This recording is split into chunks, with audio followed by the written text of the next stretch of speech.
इनमें railway, port, petroleum से जुड़ी कई बड़ी योजनाएं थी और आज एक बार फिर मुझे करीब 15,000 करोड़ रुपए, 15,000 करोड़ रुपीस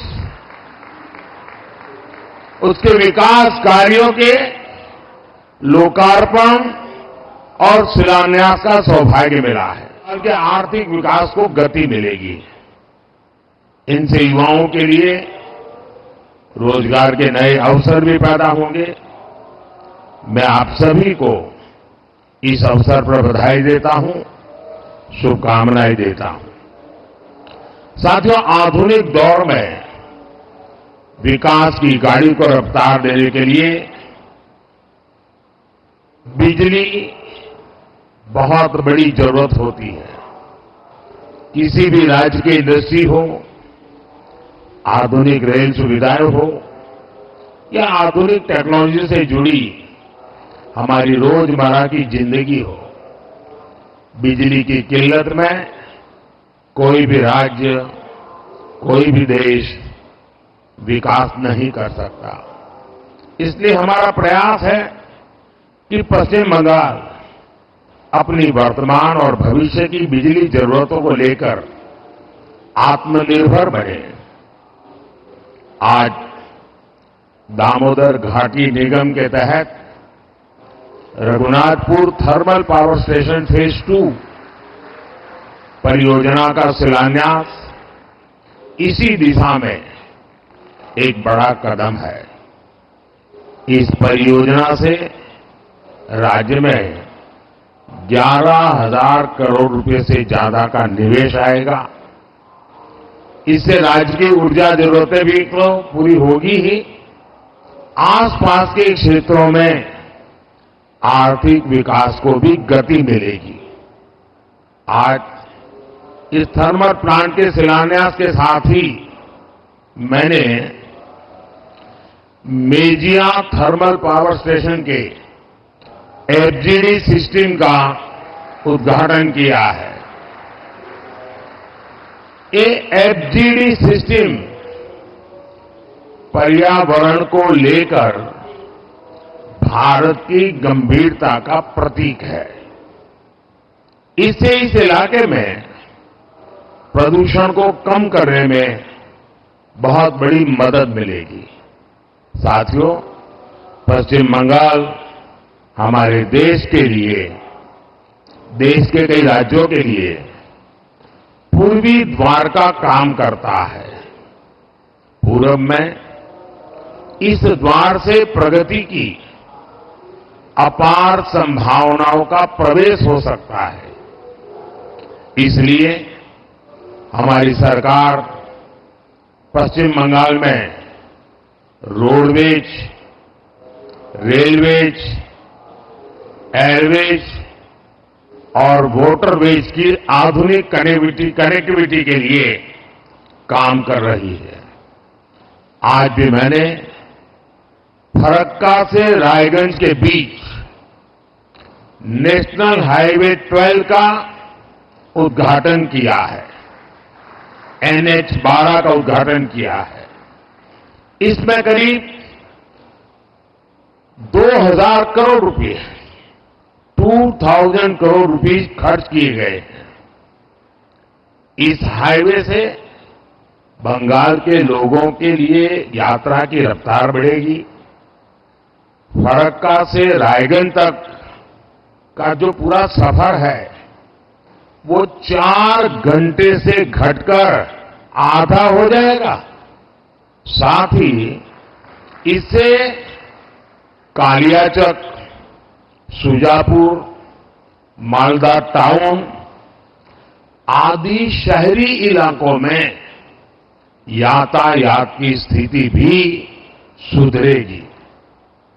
जब परिवहन की रफ्तार बढ़ेगी तो औद्योगिक गतिविधियां भी तेज होगी।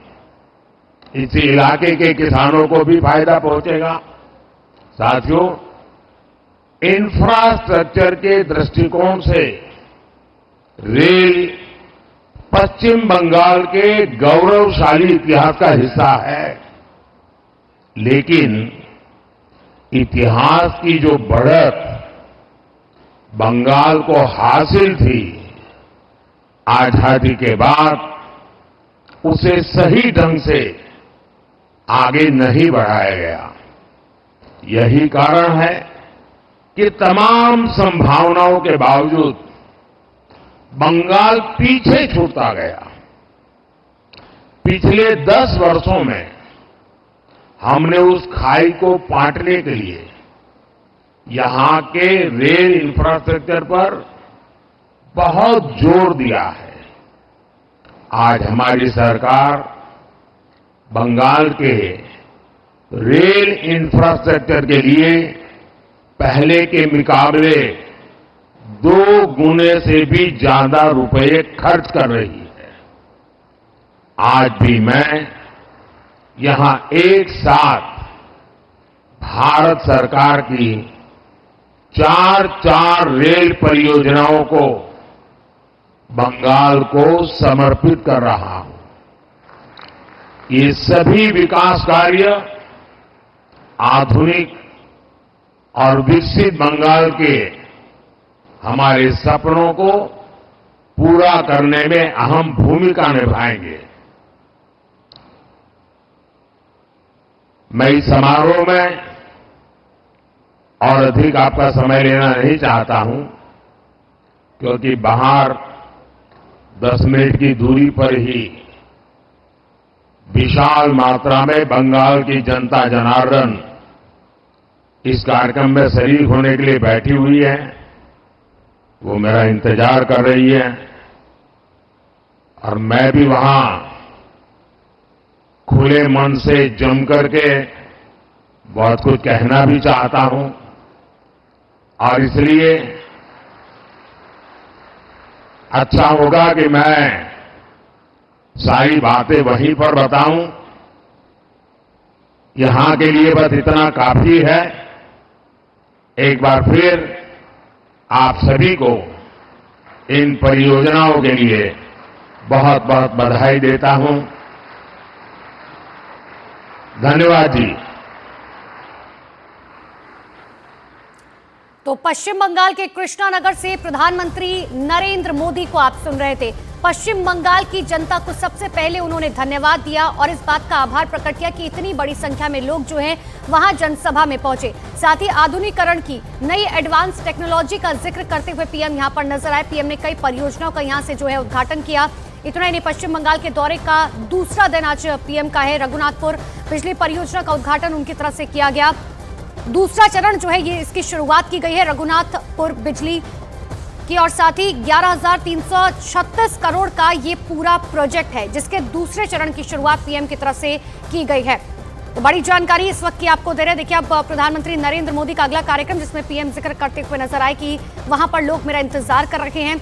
लेकिन ममता के गढ़ में प्रधानमंत्री नरेंद्र मोदी कल ही हुंकार भर चुके हैं। कल किस तरीके से प्रधानमंत्री नरेंद्र मोदी जब रैली करने के लिए पहुंचे तो उन्होंने इस बात का जिक्र किया कि देखिए पश्चिम बंगाल के अंदर कानून व्यवस्था जो है वो पूरी तरीके से ठप हो चुकी है।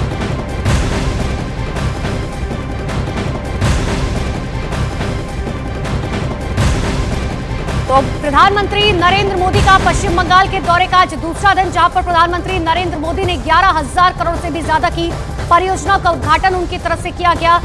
जनता का धन्यवाद करते हुए पीएम यहां पर नजर आए। साथ ही प्रधानमंत्री नरेंद्र मोदी ने इस बात का भी जिक्र किया कि देखिए हम आगे बढ़ रहे हैं, हम विकास की राह पर आगे बढ़ रहे हैं। और प्रधानमंत्री नरेंद्र मोदी की तरफ से बड़ी बातें क्या बताई गई, बंगाल के आर्थिक विकास को गति दी जाएगी, युवाओं के लिए रोजगार के अवसर किस तरीके से पैदा होंगे, इन तमाम बातों का जिक्र करते हुए पीएम नजर आए। बंगाल आर्थिक संभावनाओं का प्रदेश हो सकता है। साथ ही उन्होंने राज्य सरकार से भी इस बात की विनती की कि राज्य को आगे बढ़ाने में पूरी मदद केंद्र की तरफ से दी जाएगी, लेकिन कानून व्यवस्था बहुत जरूरी है। और कानून व्यवस्था का जिक्र करते हुए कल भी पीएम जो है नजर आए थे। हालांकि कल देर शाम पश्चिम बंगाल की मुख्यमंत्री ममता बनर्जी प्रधानमंत्री नरेंद्र मोदी से मुलाकात करने पहुंची थी।